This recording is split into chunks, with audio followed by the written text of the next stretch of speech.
가수 김은국 씨가 자신의 성폭력 의혹에 대해서 강력하게 부인하면서 폭로자와의 진실 공방으로 번지고 있습니다.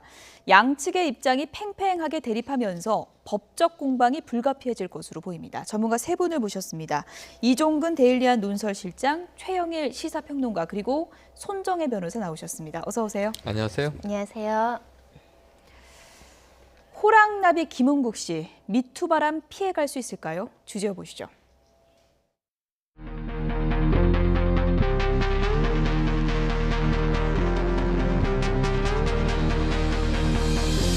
호랑나비 한 마리가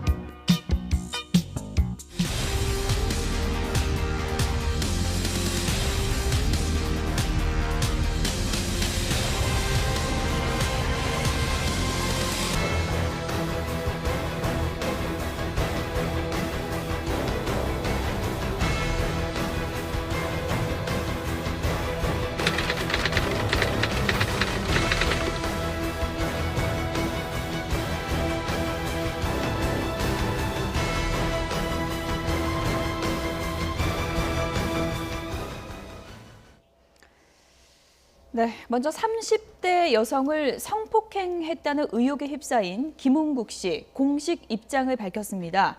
전혀 사실이 아니다, 강력하게 반박했습니다. 내용 함께 보시죠. 네, 이런 내용입니다. 소속사 드리데닷컴 명의로 공식적인 입장을 냈는데요. A씨와 술을 마신 건 사실이지만 여러 사람이 함께했었고 나는 아예 골아 떨어져서 그때 성관계 맺을 상황이 아니었다, 이렇게 발끈했습니다. 또 A씨는 미술을 하는 사람이라고 자신을 소개했는데 알고 보니까 보험 설계사였다. 금전 거래를 할 사이가 아닌데 갑자기 나한테 억대의 돈까지 요구해왔다고 얘기를 했고요. 완전히 이거는 계획된 접근이었다라고 했습니다. 네, 이종근 실장님. 네네. 성폭행한 것도 사실이 아닐 뿐더러 네네. 이 여성분이 원래 문제가 있는 여성이었다, 이렇게 반박한 거 아니겠습니까? 네, 그렇습니다. 초면에 억대의 돈을 요구했기 때문에 이상한 사람이다 해서 관계를 끊었다, 이렇게 얘기를 했습니다. 그러니까 지금 양측의 주장이 누가 옳고 누가 그르다라고 하기에는 지금 팽팽히 맞서는 상황이라 예. 조심스럽게 말씀을 드릴 수밖에 없는데, 일단 여성의 입장에서는 술을 먹다가 깨보니까 호텔이었다라고 이야기를 했고, 이 김은국 씨는 아닙니다. 김은국 씨는 호텔 방에서 술을 마셨다는 거예요. 여러 예. 사람들이랑. 그렇기 때문에 이 상황을 좀 종합해 보면 도리어 쉽게 지금 좀 밝혀질 수가 있는 것이, 어떤 의미에서는 여러 사람이 술을 먹었다라고 한다면 그 사람들이 다 있지 않겠습니까? 그렇죠. 특정인들이 증인이 다 많은 있고 거네요. 증인이 많을 예. 수가 있고, 이쪽은 사실은 증인이 그렇게 많지 않은 상황인데, 이 좀 더 구체적으로 여러 상황들을 보면 사실은 증인들과 증언, 2년 전 사건이지만 상당히 많은 부분 양쪽에서 입증할 수 있는 양측 증언대로라면 거리들이 많기 때문에 도리어 쉽게 또 증명이 될 수 있을지도 모른다라는 생각이 예. 듭니다. 보험 설계사인데 뭐 미술하는 사람, 미대 교수라 속였다라고 하면서 그 피해를 입었다고 주장하는 여성의 그 증언의 신빙성을 좀 떨어뜨리려는 그런 전략으로도 볼 수 있을 것 같은데요. 일단 자신의 신분을 속이고 다른 불순한 어떤 동기, 그러니까 돈을 목적으로 계획적으로 접근했기 때문에 처음에 본인의 어떤 직업도 거짓말로 얘기했다라고 예. 김은국 씨는 주장하고 있고요. 근데 반면에 이 여성은 아니다, 나는 미대 교수라고 얘기한 사실 없고 보험 설계사라는 걸 다 알렸다라고 얘기를 하고 있는데, 예. 두 사람 사이에 문자나 카카오톡이라든가 메신저가 남아있다면 이 부분도 쉽게 확인이 되지 않을까라는 생각도 듭니다. 예를 들면 미술 교수라고 하면서 초상화도 그려주고 무슨 선물도 줬다라고 지금 김은국 씨는 주장하고 있는데, 예. 그렇다고 한다면 첫 만남 이후에는 뭐 연락이 없었겠지만 그 이후에 연락한 과정들을 보면 직업에 대해서 그 상대방에 대한 호칭만 들어도 교수님이라고 하는지 예. 누구 씨라고 하는지 그것만 듣더라도 직업을 속였는지 여부는 확인이 가능하지 않을까 생각이 듭니다. 예. 미투 사태가 여러 가지 경우가 있고요. 또 네. 이제 가해자로 지목되는 사람들의 여러 가지 대응법이 있는데 네. 김은국 씨 같은 경우에는 상당히 빠른 시간 안에 반박을 했고 네. 부인을 했고요. 그렇습니다. 그리고 심지어는 그 피해 입었다고 주장하는 여성에 대해서 또 공세까지 가하는 모습이기 네. 때문에 어떻게 보면 좀 당당함을 더 피력하는 게 아니냐, 이렇게 볼 수 있을 것 같습니다. 그렇죠. 지금까지 양상은 세 가지입니다. 예. 전면 부인, 뭐 법적 대응하겠다. 예. 지금 김은국 씨가 바로 그 태도를 그렇죠. 취하고 있는 거고요. 또는 이제 좀 침묵을 끌다가 예. 처음에는 굉장히 강하게 부인을 하는 듯 했는데 뭐 이제 복수의 폭로자가 나오거나 증거가 일부 공개되면 예. 바로 잘못했다고 시인하는 경우가 있고요. 애초에 바로 잘못했다. 모든 걸 다 내려놓겠다. 이런 경우가 있어요. 사실 조재현 씨의 경우에는 빠르게 시인하고 뭐 이 일도 그만두고 또 이 저 교수직도 사퇴하고 예. 이제 그런 상황이에요. 또 DMZ 뭐 다큐 영화제 집행위원장도 예. 내려놓고 그래서 빨리 숙였지만 결국은 이제 뭐 그렇다고 사그러지진 않고 있습니다. 사실 안희정 전 지사는 바로 인정하고 그날 밤으로 지사직을 던졌어요. 그렇죠. 그럼에도 불구하고 나흘 동안 칩거하다가 이제 셀프 출두한 경우가 예. 됐고요.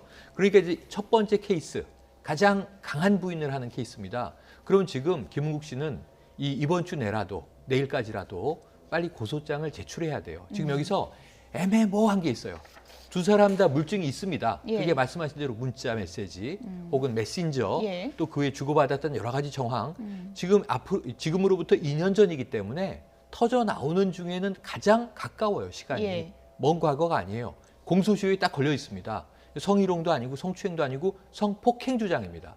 그렇다면 이것은 빨리 양자가 다 맞고소를 하든지 해서 수사와 재판으로 가려지지 않으면 예. 정말 여기서 어떤 사람의 말이 신빙성이 있는지를 여기 패널들이 얘기하는 것은 그것은 매우 주관적이고 개인적인 견해일 예. 뿐이거든요. 위험하거든요. 팽팽한 상황입니다. 그래서 저는 김은국 씨가 무슨 얘기를 했냐면 자, 조만간 내가 문자를 공개할 수도 있다. 거기 보면 얼마나 이 여인이 예. 좀 이제 무리한 이 돈 요구를 했는지 알 수 있다. 근데 여성 쪽에서도 공개할 게 있다고 얘기를 했어요. 이미 네. 문자는 공개했잖아요. 네, 일부 예. 공개했습니다. 근데 이런 부분들에 대해선 본인들이 가지고 있는 패를 빨리 다 그럼 공론화하고 예. 그리고 이제 법적 절차에 맡기는 것이 가장 깨끗한데 그렇지 않고 있다는 점에서는 사실은 양쪽 다 사실은 또 개인적인 칩을 좀 감추고 싶은 예. 마음이 아직 남아 있는 것 아닌가 하는 추정도 가능합니다. 예, 김은국 씨가 전혀 사실 아니다 이렇게 반박하니까 피해 주장하는 여성 A 씨도 발끈했습니다. 피해 주장하는 여성 A 씨 오늘 언론에서 어떤 입장 밝혔는지 함께 보시죠. 김은국 씨 공식 입장 보니까 진짜 황당하다, 너무 화난다, 맞고소하겠다 이렇게 맞섰습니다. 호텔 CCTV 돌려보라고 하고 싶다. 복도에 분명 남아있을 것이다 하면서요. 자기 손목을 잡고 막 끌고 들어간 게 분명히 CCTV에 남아있을 것이라고 밝혔습니다.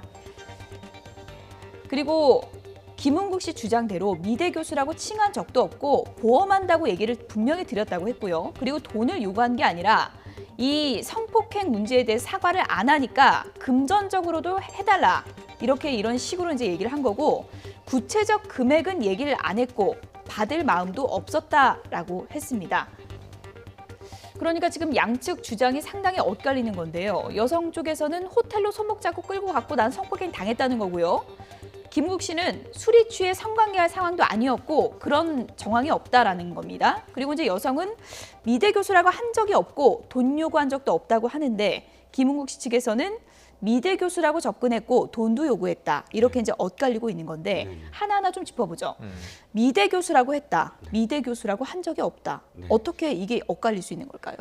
일단 처음에 이제 그 누군가의 소개에 의해서 미대 교수라고 만나게 됐다라는 것이 이제 김은국 씨의 예. 이야기고 지금 손정혜 변호사가 말씀하셨듯이 이것은 만약에 사실이 아니라면 김은국 씨가 이 사람이 이 피해 여성이 말을 그러니까 자신의 어떤 직업을 속이면서까지 이야기함으로 전체적인 말의 신뢰성을 떨어뜨리려는 어떤 전략이라고 볼 수 있는데 처음부터 이야기했다고 한다면 사실 뭐 피해자 여성의 말이 맞는 것이고요. 그런데 이것 자체가 사실 이 전체적인 어떤 그런 그 성폭행을 하고 안 하고의 어떤 큰 영향을 미치는 문제는 아니라서 저는 이것보다는 훨씬 더 많은 부분들을 우리가 다퉈야 된다고 생각을 합니다. 예를 들자면 피해 여성한테도 사실 다시 묻고 싶은 게 이런 부분. 이죠. 한 번 피해를 당했는데 또다시 2차 피해를 한 달 내에 당했거든요. 근데 똑같은 과정이었다는 것이죠. 피해를 당한 여성이 연락이 와서 갔는데 또다시 술을 먹고 만취해서 깨보니까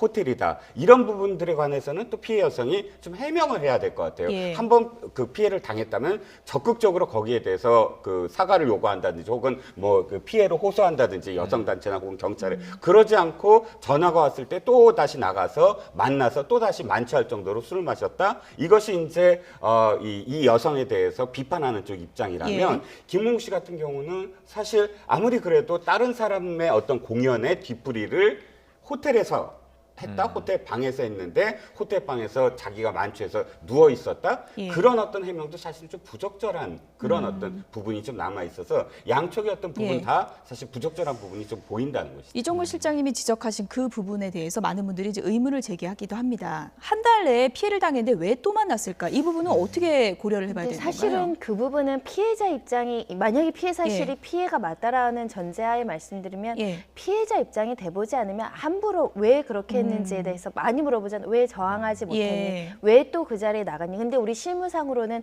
이런 범죄 피해자들이 되게 많거든요. 범죄를 피해를 당하고도 아, 그렇습니까? 또 같은 예. 유인에 빠져서 또 피해를 당한다거나 특히 어떤 예. 관계 속에 있는 사람들. 지금 사실 안희정 지사 사건도 2번, 3번 피해자가 반복된다고 한다면 그 관계성을 보시면 됩니다. 이 사람이랑 쉽게 끊을 수 없는 또 여러 가지 인적 유대 관계로 엮여져 있는 사람들이 있을 수도 있고 또 한 번의 피해지만 2번은 그러지 않겠지 그런 마음에 또 나가는 경우도 있기 때문에 예. 피해자의 그 상황 어떤 당혹스럽고 이런 여러 가지 상황에 비춰봤을 때 예. 그럴 수도 있는 상황들이 벌어질 수는 있다라고 생각이 예. 됩니다. 그것도 이제 공방이 벌어질 부분이고 네. 또 한 가지가 있습니다. 돈을 요구했다고 이제 네. 김은국 씨가 얘기를 맞습니다. 하고 있는 건데 이 피해 여성은 그것을 갖다가 성폭행 네. 그 피해를 보상을 하고 하는데 너무 이제 천연덕스럽게 하니까 내가 화가 나서 한 말이다라고 네네네. 했거든요. 근데 어쨌든 비슷한 얘기는 했다는 걸 인정한다고 볼 수도 있는 것 맞습니다. 같아요. 그러니까 이 두 사람 사이에 공통점이 있어요. 이 여성도 돈 얘기를 한 적이 없다 이렇게 예. 얘기하지 않았어요. 돈 예. 얘기를 하긴 했는데 구체적으로는 안 했다. 액수를 그거죠. 이야기한 바도 없고 그 돈을 받을 마음도 아니었다. 근데 이건 좀 주관적이라서 예. 그때 어떤 마음이었는지는 우리가 들여다볼 수 있는 상황은 아니에요. 하지만 이 사과하라고 했고 잘못했다고 용서를 구해야 마땅한데 전혀 그런 기색이 아니니까 그러면 이 여성이 두 가지 중에 한 가지 얘기 정도를 했을 거예요. 예. 돈으로 보상하세요라고 했든가 아니면은 뭔가 이걸 뭐 돈으로라도 해결해야 되는 거 아닙니까라고 했던가 예. 이런 취지의 발언을 한 것은 본인도 이제 일단 간접적으로 인정을 하고 있는 거예요. 예. 그런데 지금 김은국 씨는 워낙 완강하게 성적인 범죄는 없었다라고 이야기를 하고 본인이 오히려 술을 많이 마시고 만취해서 당시에 무슨 일을 벌일 수 있는 상황이 아니었다고 얘기하기 때문에 예. 이 여성의 첫 번째, 두 번째 이야기는 약간 뉘앙스가 달라요. 이것도 좀 경찰에 가면 조서를 받지 않습니까? 예. 그럼 경찰관이 분명히 물어볼 텐데 처음에는 술을 마시고 기억이 나지 않는데 우리가 흔히 얘기하듯이 필름이 끊어졌는데 눈을 떠보니 호텔에 알몸으로 누워 있었다. 이런 이제 진술이에요. 예. 두 번째는 이 화가 나서 저런 얘기를 합니다. 호텔 CCTV를 봐라. 복도에서 예. 내 손목을 잡고 강제로 끌고 들어가는 장면이 네. 찍혀 있을 것이다. 그럼 본인이 그 복도에서 끌려 들어가던 장면을 기억하고 있다는 얘기가 되잖아요. 예. 첫 번째는 눈을 떠보니 호텔이라고 얘기를 했잖아요. 이런 미묘한 진술의 차이들이 지금 일부 보이거든요. 예. 세 번, 네 번 거듭 이야기하면 결국 제일 중요한 것은 직접 증거를 찾을 수 없는 상황에서는 피해자 진술의 일관성이 가장 중요하잖아요. 이런 대목에서 조금 더 이야기들이 전개되고 두 사람 사이에 주고받았던 문자나 메신저들이 더 많이 공개가 된다면 조금은 뉘앙스를 가지고 어느 쪽의 말에 더 무게가 실릴지도 곧 밝혀지지 않겠는가. 그래서 아까 말씀드린 대로 빨리 이것을 여론 재판에 맡기지 말고 예. 법적 절차에 맡기라고 이제 말씀을 드리는 손 겁니다. 변호사님, 이 부분이요. 돈 요구한 부분, 여성분은 구체적인 액수를 요구한 적이 없지만 어쨌든 뭐 사과 안 하니까 금전적으로라도 해달라 이런 식으로 내가 먼저 요구를 했다는 건데 이것은 예를 들어 법정 공방으로 가면은 어떻게 보면 피해자한테는 좀 불리하게 작용할 수 있는 거 아닙니까? 아닙니다. 피해자한테 유리한 예. 측면으로 작용할 수가 있는 게 아, 예를 들면 그렇습니까? 그런 피해를 당하지 않았다고 예. 한다면 나의 피해를 보상하기 위해서 돈으로라도 보상을 하는 단어가 나오기 쉽지 예. 않은 정황이 되니까 오히려 피해에 대한 간접적인 전제를 두고 돈을 요구했다라고 정의가 되면 예. 피해자한테 유리한 측면도 있고요. 그러니까 돈을 요구하면서 쓴 단어가 굉장히 중요할 겁니다. 지금 김은국 씨 측에서는 어떤 소송이 벌어졌는데 그 소송 비용을 나한테 달라는 취지로 1억 얼마를 요구했다라고 주장하고 있는데 이 여성은 내가 이런 피해를 입었는데 진정어린 사과가 없으니까 돈으로라도 보상하라고 이야기를 했을 뿐인데 구체적인 액수도 얘기 안 했고 억대를 요구한 적도 없다라는 거고 실제로 받을 마음도 없다라고 하니까 예. 그 돈을 요구한 것이 구두로 대면해서 했다면 증거는 또 없겠지만 예. 혹시라도 그 일부가 여러 가지 SNS나 이런 걸로 남아 있다고 한다면 예. 그 정황을 추론할 수 있는 증거는 찾을 수 있다고 생각이 들고요.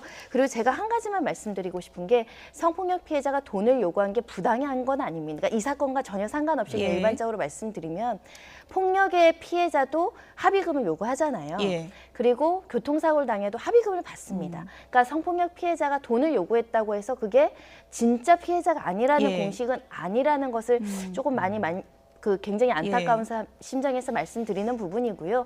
어찌됐든 성관계 자체가 없었는데 성관계든 성폭력을 빌미로 어떤 돈을 요구했는지 예. 아니면 전혀 다른 부분에 있어서 돈을 요구했는지에 따라서 어떤 그런 접촉이 있었는지 여부는 조금 확인되지 않을까라는 생각이 일단 듭니다. 그 부분을 확실히 해야 다른 게 이제 풀리겠군요.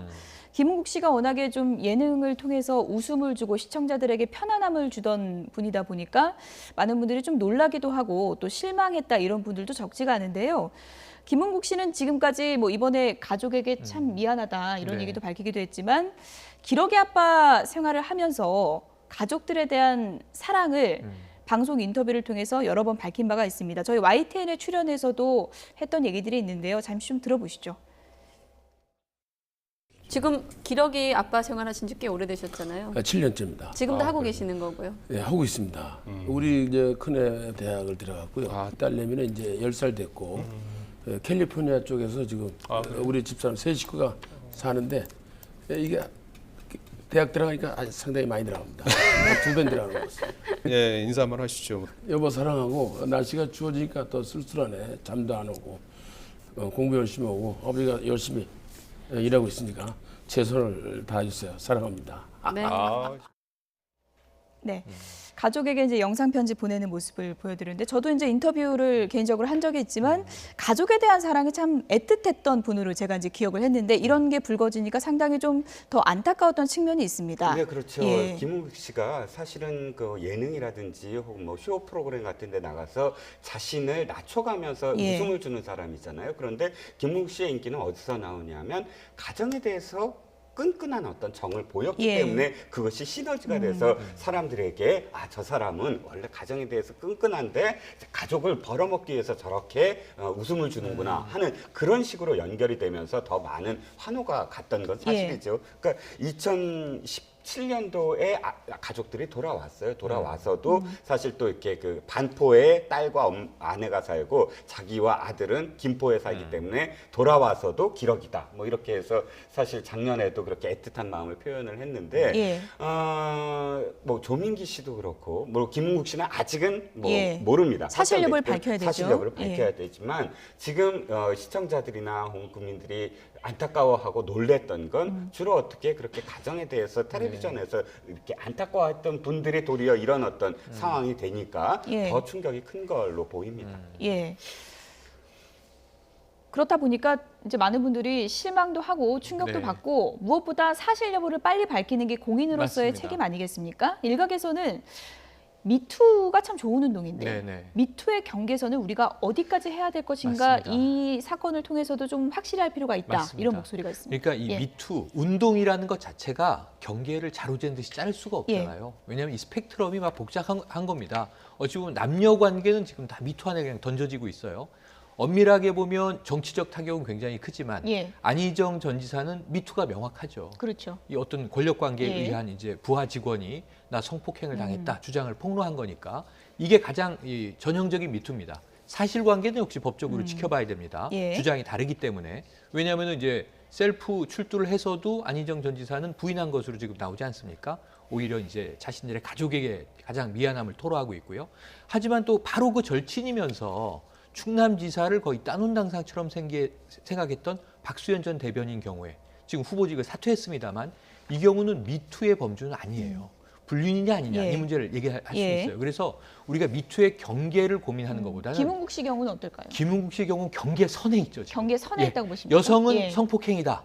성폭행으로 기울어지면 이건 미투예요. 예. 근데 이게 성폭행이 아니었다. 그러니까 어찌 보면 합의된 성관계거나 정말 아무 일도 없었는데 연예인이기 때문에 무고하게 이 미투로 마치 오인되는 예. 것에 올라갔다. 그러니까 이제 김은국 씨 주장처럼 명예훼손이나 무고가 되면 이건 미투가 오용된 사례가 되겠죠. 그래서 경계선에 있는데 우리는 모두 함께 미투의 본질과 중심을 생각하면서 가면 미투를 통해서 우리 사회를 바꿔야 되거든요. 예. 남녀 관계에 이제 잘못됐던 관행들을 뿌리 뽑아야 되는데 이 경계선에 있는 사건들에 대해서는 우리가 좀 냉정한 이성을 가지고 시간을 가지고 조금 진득하게 바라봤으면 좋겠어요. 경계선에 있다는 건 다소 좀 애매한 부분도 있다. 이렇게도 이제 해석해 볼 수 있는 여지가 있는 그런 의견인 것 같은데 어떻게 보십니까? 사실은 뭐 이렇게 용기 내서 자신의 어떤 일반인이 자신이 어떤 방송 매체에 나와서 자신이 어떤 피해를 폭로하는 데는 많은 용기가 필요합니다. 그렇죠.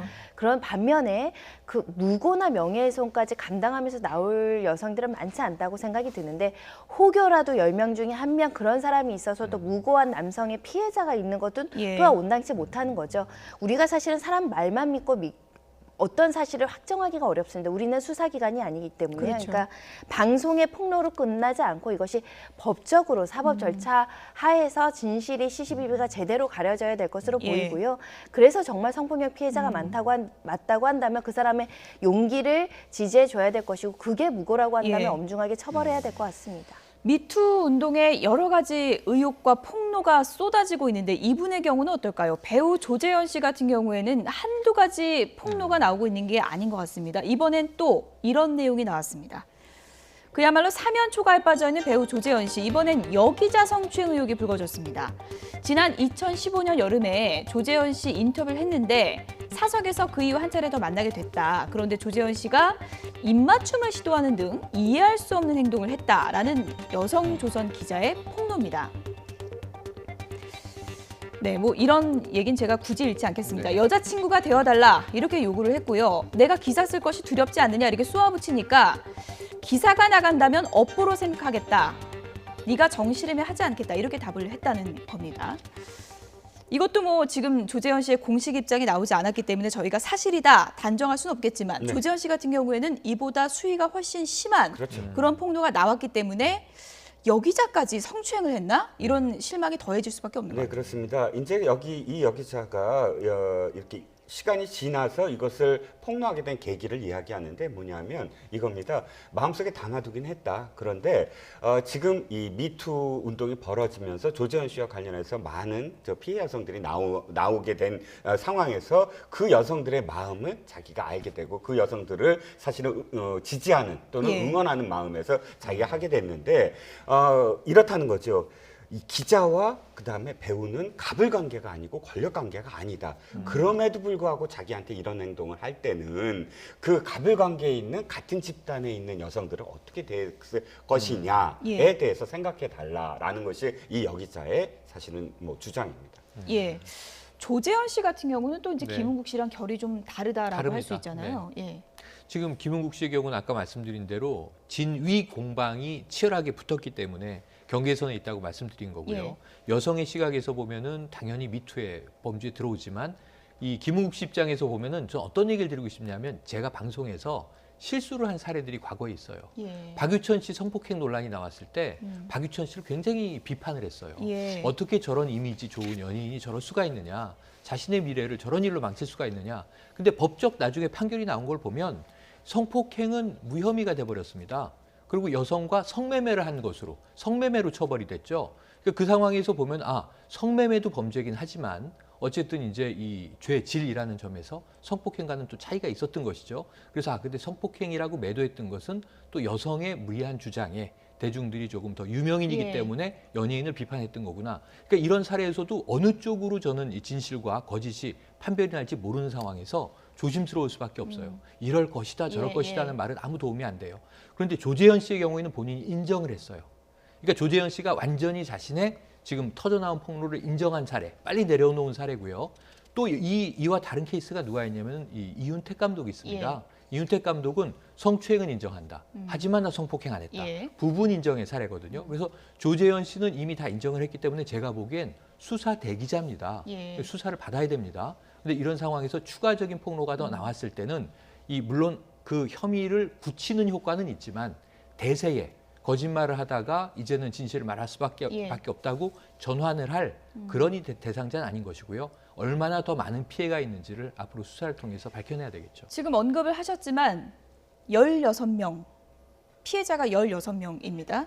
이윤택 감독 네. 같은 경우에는 이제 모레 소환이 된다고 하는데 이 사건들이 지금 공소시효가 지났다고 해서 이게 처벌이 가능한가 이런 의문점들이 많았잖아요. 이거 수사하다 보면은 뭐 처벌도 가능한 겁니까? 어떻게 일단 봐야 될까요? 99년부터 지난해 6월, 그러니까 2017년 6월까지 피해자가 있다고 합니다. 그러니까 지금 99년 사건은 공소시효나 친고죄 문제 때문에 처벌이 어려울 텐데 그럼에도 불구하고 피해 진술들을 받는 거는 첫 번째 업무상 유력 관계에 대한 여러 가지 정황 증거를 그 공소시효 지난 피해자들 증언으로부터 확보하고자 하는 목적이 있을 것이고요. 예. 두 번째는 상습성을 인정받기 위해서는 이런 행위가 있었지만 이것은 고소기관의 도가로 처벌할 수 없지만 이런 범행의 패턴이나 수법들이나 이런 것들이 상습적으로 오래 기간부터 반복되어 왔다고 한다면 상습성을 인정받기 좋거든요. 그러다 보면 친고죄 문제가 없는 사건들은 포괄일죄라고 해서 처벌될 가능성도 있고요. 예. 그리고 지금 공소시효를 따지려면 범죄 법 제명이 확정이 돼야 되는데 예. 이게 추행이냐, 업무상 뭐 위력에 의한 추행이냐, 단순 추행이냐, 예. 강간이냐, 뭐 중강간이냐, 업무상 위력에 의한 강간이냐 또는 예. 강간 상해냐 이거에 따라서 공소시가 10년이냐 15년이냐 이게 아, 달라질 그렇군요. 수 있기 때문에 예. 피해자들의 진술을 모두 다 그 시점과 상관없이 확보했던 것으로 보이고요. 지금 피해자가 이거 16명이나 상당히 되기 때문에 이례적인 거 아닙니까? 그렇습니다. 사실은 예. 그만큼 수사기관에서 의지를 갖고 있다라고 생각하시면 예. 될 것 같고 워낙 사회적으로도 많은 국민들이 충격을 받았고요. 변호인들도 지금 101명이 지금 공익소속으로 무료 변론을 해주고 있을 예. 정도로 어떤 상징적인 사건이 되고 있기 때문에 빠짐없이 수사를 하겠다라는 강력한 처벌에 대한 의지라고 보시면 되겠습니다. 피해자가 16명이 고소한 사건이기 때문에 어떻게 보면 미투 운동이 앞으로의 좀 풍향계가 되지 않을까 이런 생각이 듭니다. 이번엔 여의도로 가보도록 하겠습니다. 인재 영입의 총력전을 펼치고 있는 한국당의 홍준표 대표, 서울시장 선거 후보로 이 카드를 내밀었습니다. 주제어 보시죠. 남 지사가 모든 방면에 있어서 대한민국 차세대 지도자감입니다. 단 하나만 고치면 됩니다. 생각이 너무 빨라요. 한 템포만 늦추면 대한민국의 경기도의 지도자가 아닌 대한민국의 지도자가 될 수 있습니다. 얼굴만 아름다운 게 아니라 소신이 뚜렷하고 속이 꽉 찬 대려옵니다.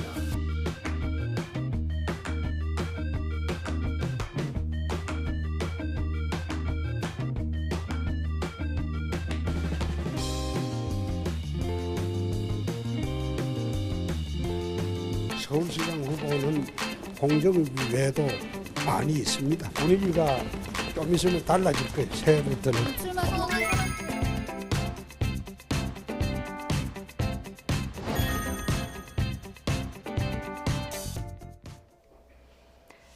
고심 끝에 이석연 카드를 꺼내들었습니다. 이종무 실장님, 네네. 어떤 카드라고 보십니까? 이석연 전 법제처장은 아마도 박원순 서울시장을 겨냥한 카드라고 볼 수가 있어요. 왜냐하면 두 사람이 옛날에 시민운동단체의 양대 축이었습니다. 그러니까 두 사람이 사실 같이 출발을 했어요. 시민운동을. 그리고 한 사람은 참여연대의 하나의 어떤 핵심 인물이 됐고 한 사람은 경실련의 핵심 인물이 됐습니다. 두 사람이 갈라서게 된 동기는 사실은 낙선운동에서 갈라서게 됐거든요. 참여연대는 낙선운동으로 돌입하기 시작했고 이석연 경실련 사무총장은 낙선운동 안 된다. 그건 불법이다. 그러니까 이석연 법제처장은 사실 굉장히 원칙적인 사람이에요. 그래서 헌법과 관련한 굉장히 또 이 조예가 깊어서 기억하실지 모르지만 노무현 대통령 당시에 세종시 이 헌법재판소에서 그 행정수도 이전과 관련해서 그 위원이 되지 않았습니까? 그때 소송을 제기한 사람이 바로 이석연 변호사였어요, 당시에. 그러니까 이겼죠. 이긴 결정을 내렸죠.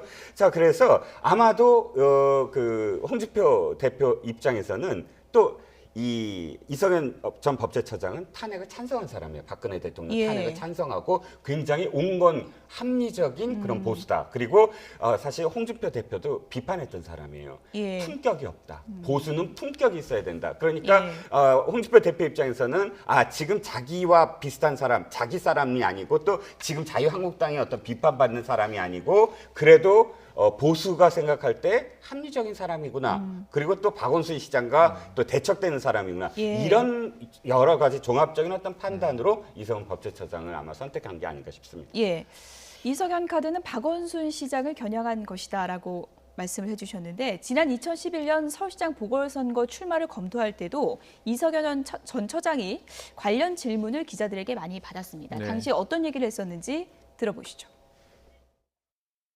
박원순 변호사보다 본인이 어떤 점에서 경쟁력이 있다고 보십니까? 글쎄요, 그건 뭐 제가 박원순 변호사 참 좋은 분이시죠. 또 우리 시민운동의 큰 틀을 형성한 분이기 때문에 같이 일도 많이 했고 하기 때문에 다만 이제 여러 가지 방법론 또 우리 사회를 어떻게 하면 더 좀 더 나은 방향으로 갈 것인가, 어떤 식으로 개혁적인 마인드를 가지고 갈 것인가에 대해서 이제 방법론 가지고 서로 다른 견해도 있고 또 그런 면에서는 이제 많은 논쟁을 통해서 시민들의 평가를 받을 기회를 마련한다는 점에서 저도 기대를 하고 있습니다. 이 대한민국 정체성의 상징인 우리 서울. 이제 그 서울을 옮기는 데 찬성하고 주도했던 사람들과 저는 다시 한번 맞서서 이제 서울을 살리기 위해서 돌아왔습니다. 서울 이전을 막았다고 해서 저를 오적의 하나로 규정하고 규탄했던 사람들 저는 다 기억하고 있습니다. 네, 2011년 당시의 얘기를 좀 들어보셨습니다. 그러니까 박원순 네. 시장과는 어떻습니까? 동지이자 라이벌 이렇게 봐야 되는 맞습니다. 겁니까? 시민운동, 시민활동을 했던 이제 동지이자 라이벌이고 예. 서로 존중을 하면서도 노선은 다르다. 이렇게 얘기할 수 있겠습니다. 박원순 시장 입장에서 예. 좀 껄끄러운 상대입니까? 아니요. 지금 아까 이 실장님이 여러 가지 설명해 주셨잖아요.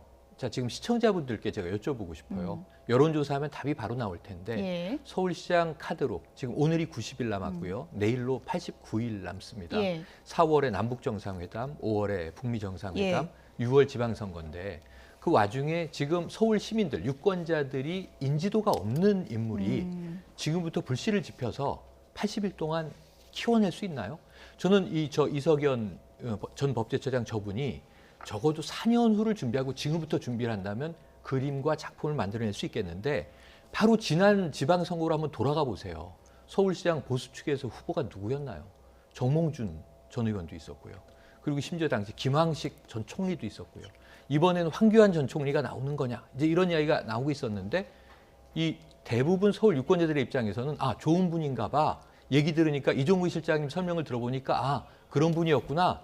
지금부터 생각하기 시작해서 저분을 고민해야 되면 80일 금방 지나갑니다. 민주당에서도 그래서, 뭐 네. 인지도 낮은 올드보이다 이렇게 평가했더라고요. 인지도 낮은 올드보이. 김현 대변인이 예. 이제 민주당 대변인이 그 얘기를 예. 했습니다. 그러니까 저는 그것은 또 민주당 입장에서 다소 공격적인 이 비하 발언일 수 있으나 그냥 서울 시민들 입장에서는요. 예. 누구지? 그러면 이미 시간이 늦은 거예요. 지금 예. 현재 누구지 하면은 그런 면에서는 이 홍준표 대표가 왜 좀 무명의 카드를 끄집어냈을까? 정말 그렇다면 많은 후보가 있다고 홍정욱 후보 사퇴 때 아까 얘기하는 장면이 나왔는데 그 외에 좀 이 헤비급 체력을 가진 주자는 지금 현재 아직 물망에 오르지 않은 것인가? 그래서 지금 현재 보면은 어찌 보면 조금은 한번 던져보는 카드 아닌가? 그냥 던져보는 네, 카드요. 확신 있는 예. 카드라기보다는 이런 카드도 있어요라고 패를 한번 보여줄 수는 예. 있는데 그렇게 확신에 찬 또는 강력한 이 박원순 시장의 대항마로는 조금 인지도 측면의 문제는 있어 보입니다. 홍 대표가 자신 있게 이 카드를 내놓으면서 안철수 전 대표에 대해서는 상당히 비판을 했습니다. 어떤 내용인지 보실까요? 네, 이런 얘기를 했습니다. 바른미래당 안철수 전 대표 서울시장 선거 나오면 바로 3등이다. 안 전 대표는 표가 없다. 절대 못 나온다. 이렇게까지 얘기했습니다. 정치적으로 자멸할 것이다. 이렇게 평가를 했고요. 바른미래당을 틀린 미래당이다. 이렇게 비꼬으면서요. 상호 보완되지 않는 두 사람, 누군지 다 아시죠? 네. 옆에 두 분입니다. 이 두 사람이 이끄는 당은 안 된다. 안 전 대표는 한국 정치사에서 가장 짧은 시간에 모든 것을 보여줬다. 안 전 대표가 지금 출마 저울질하고 있는 것으로 전해졌는데 바로 넌 3등이야 이러는 거 아닙니까? 너무한 거 아닙니까? 이렇게 할 것 같은데요. 갑자기 전 안철수 대표는. 대표가 오늘 의문의 일패를 예. 당한 상황인데요. 지금 최영일 평론가께서는 저울질하는 게 아니냐 그러는데 사실은 거의 확정적인 것 같아요. 왜냐하면 예. 이제 홍준표 대표의 워딩이라든지 또 설 때 이미 설 전후해서 이미 그 제안을 받았고 거의 확정되지 않나 싶긴 하고요. 끝까지 완주시킬 것이다라고 예. 또 뭐 얘기를 했거든요. 근데 이제 안철수 대표는 아마도 자신이 나가는 게 문제가 아니라 자신이 나감으로써 어떤 벨트 효과, 누구를 포진하면서 함께 이렇게 그 발표를 하는 그런 효과를 지금 노리는 것 같아요. 이미 예. 안철수 전 대표가 나오는 것에 대해서는 거의 다 이제 확정됐는데 그런 이벤트 효과. 그러니까 혼자서 이낙연 법제처장이 뭐가 문제냐면 그 사람 혼자서의 어떤 문제지 이 사람으로 상징되는 어떤 바람 이게 안 보이거든요. 예. 아직은. 근데 안철수 대표는 그걸 하겠다는 거죠. 인재 영입위원장이 돼서 사람들을 다 뽑아갖고 함께 나도 출마하고 이 사람들도 함께 출마합니다. 이런 모습을 보이려고 예. 하는 게 아니냐 싶습니다. 예. 홍준표 대표는 그러니까 한국당하고 이제 민주당 후보가 빅매치 이렇게 양자 대결 될 거라고 예상을 했는데 바른미래당 생각은 상당히 다른 것 같습니다. 얘기를 좀 들어보시죠. 지방선거의 꽃으로 불리는 서울시장 선거. 안철수 전 대표와 박원순 서울시장의 빅매치 기대해도 되는 겁니까? 예, 기대하십시오. 예, 예. 네. 지금 이제 안철수 대표가 뭐 이렇게 결심은 안 했는데, 예. 저 개인적으로는 안철수 대표가 바른미래당 서울시장 후보로 꼭 출마해야 된다고 생각을 하고요. 예. 뿐만이 아니고 당내에서도 요구가 사실 큰 것이 사실입니다. 예. 그리고 그렇게 이제 안철수 대표가 출마를 결심하게 되면 민주당하고 바른미래당하고 예. 1대1 선거 구도가 만들어질 거고 박원순 시장한테 서울시장 양보했던 그런 경험들도 있고 해서 그렇죠. 그 안철수 대표가 결심을 저는 할 거라고 생각되고요. 네. 안철수 전 대표가 서울시장 양보했던 걸 또 콕 집어서 이게 다시 한번 얘기를 하는데 안 전 대표를 이제 바른미래당에서 꼭 나가야 된다 이런 분위기인 것 같은데 안 전 대표 정치 여정을 봤을 때는 어떤 결단이 맞을까요? 어떻게 봐야 될까요? 사실은 안철수 대표 입장에서는 굉장히 어려운 결정입니다. 그렇죠. 나가면 당 지지도 상승이나 이런 여러 가지 컨벤션 효과에는 분명히 당에는 도움이 예. 되는데 되면 정말 좋은데 안 됐을 경우에 이제 생각을 해보신다고 하시면 사실 안철수 대표는 대권 후보 아닙니까? 다음 대권을 도전하고 싶은 생각이 예. 있으실 텐데 그러니까 여론조사나 이런 여론의 향배 이런 것들과 함께 미래의 정치적인 결단을 어떻게 해야 될지 지금 고심하고 있을 거라고 생각합니다. 예. 민주당에서 어떻게 할 것인가? 민주당 네. 내부 경선을 이게 상당히 고민이 있을 것이고 또 한 가지 지금 큰 고민이 네. 정봉주 전 의원은 어떻게 할 것인가? 이 부분 아니겠습니까? 오늘 복당 신청을 다시 했습니다. 했죠. 중앙당사 쪽에. 복당 예. 신청했고 이미 18일에 서울시장 출마 선언을 하는 것으로 예. 예고가 돼 있습니다.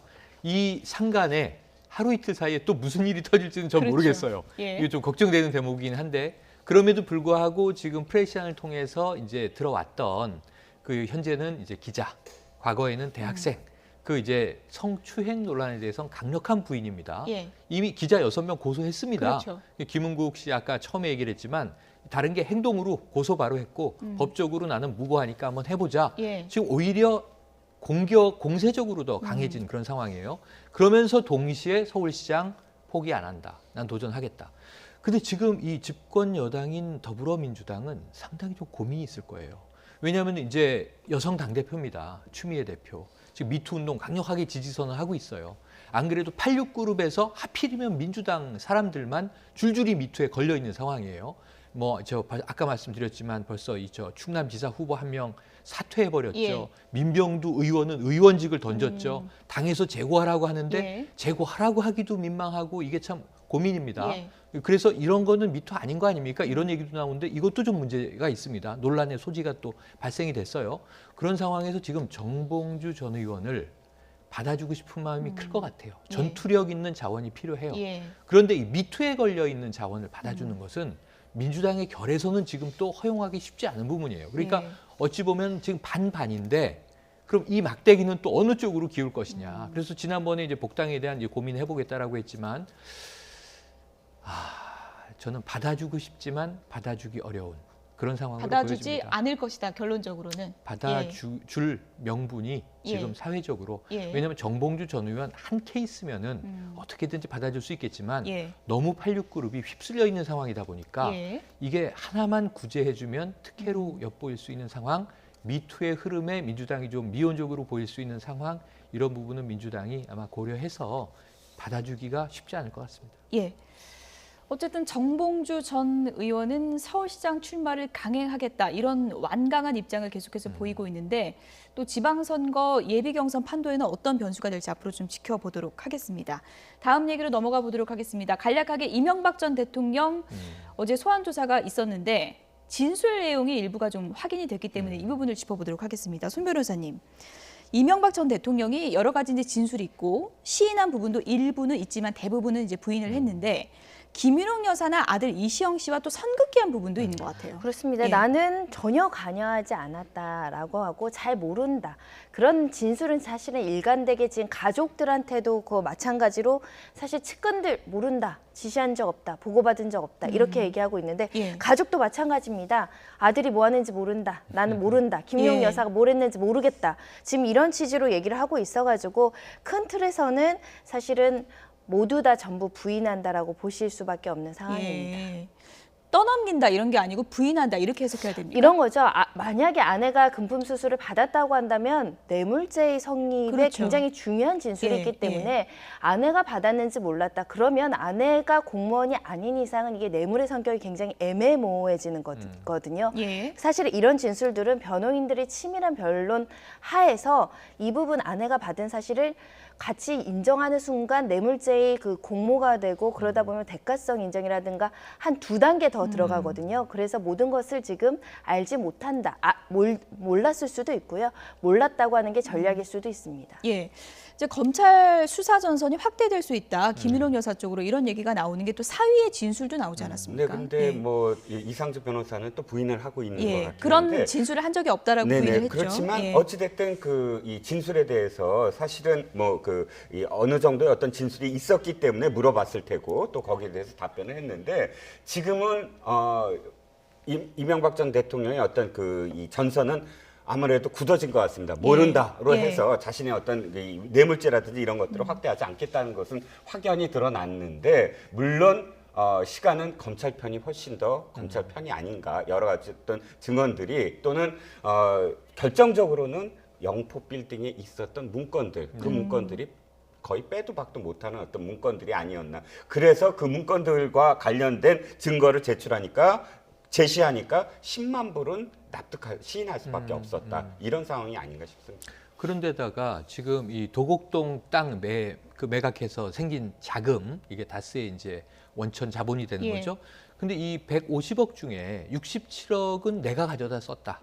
이거는 그 뇌물과 상관없어요. 예. 이건 이제 비자금일 수는 있으나 이 돈은 형님에게 빌린 것이다. 이상은 회장을 얘기하는 겁니다. 이상은 회장은 67억 빌려줬다고? 난 모르겠는데. 그렇죠. 그래서 지금 오늘 하루 종일 회자되고 있는 게 가족끼리 진술이 막 이 달라요. 가족들은 예. 67억 원을 빌려주고 잊어버리는 가족이란 말이냐. 돈이 얼마나 많은 거냐. 뭐 이런 비아냥부터 온갖 이야기가 나오는데 예. 이건 어느 집안 재벌가라고 해도 납득 안 되는 문제죠. 형제 간에 67억 원을 한 동생은 빌렸다고 하고 형은 난 그런 돈 빌려준 거 모르는데 기억 안 나는데 이런 여기서부터 벌써 진술의 엇갈림, 불일치가 발생하고 예. 있기 때문에 이 검찰이 지금 파고들 괴리는 여기저기서 파열음이 터져나오고 있습니다. 예, 손정희 변호사님 끝으로 간략하게요. 이제 김윤옥 여사를 향한 여러 가지 이제 진술들이 나오고 있는 정황이 있는데 검찰 입장에서는 전 영부인을 소환할 때도 이제 아무래도 좀 마음에 부담이 될 수밖에 없을 텐데 관련해서 증거가 좀 확보가 돼 있는 상황이라고 볼 수 있을까요? 어떻게 보십니까? 측근들로부터 지금 김윤옥 여사한테 전달했다라는 그 참고인들 조사가 지금 진술이 있었기 때문에 예. 이 진술을 확인하는 차원에서는 조사는 불가피할 걸로 보이고요. 공개 조사를 할 것이냐, 비공개 소환을 할 것이냐, 포토라인화에 세울 것이냐 그 수위만 조절할 뿐이지 예. 조사는 불가피해지지 않았나 생각이 듭니다. 예, 가장 그 혐의가 확실한 건 지금 어떤 내용입니까? 일단은 예. 지금 나오는 이상주 변호사 사위가 그 이팔성 전 회장과 관련해서 14억 5천 중에 대부분을 보냈다는 것이고요. 김희중 전 실장이 10만 달러를 김은용 여사한테 전달한 부분, 이 부분들은 중간 전달차에 진술을 확보하지 않고서는 기소하기가 어렵기 때문에 아마 기소 전에는 확인 차원에서 상황에서라도 진술을 하지 않을까 생각이 들고요. 이와 예. 더불어서 또 명품백을 받았다, 뭐 돌려줬다 이런 얘기가 있지 않습니까? 예. 추가적인 범죄까지 조사를 해야 되는 상황으로 예. 보입니다. 어쨌든 이상주 변호사 측에서는 그런 진술을 한 적이 없다라고 이제 밝히고 있는 입장이기 때문에 검찰 내에서 어떻게 조사가 이루어지고 또 실제로 소환까지 이어질지 이 부분도 좀 지켜볼 대목인 것 같습니다. 이종근 데일리안 논설실장, 최영일 시사평론가 그리고 손정혜 변호사 세 분이었습니다. 고맙습니다. 고맙습니다.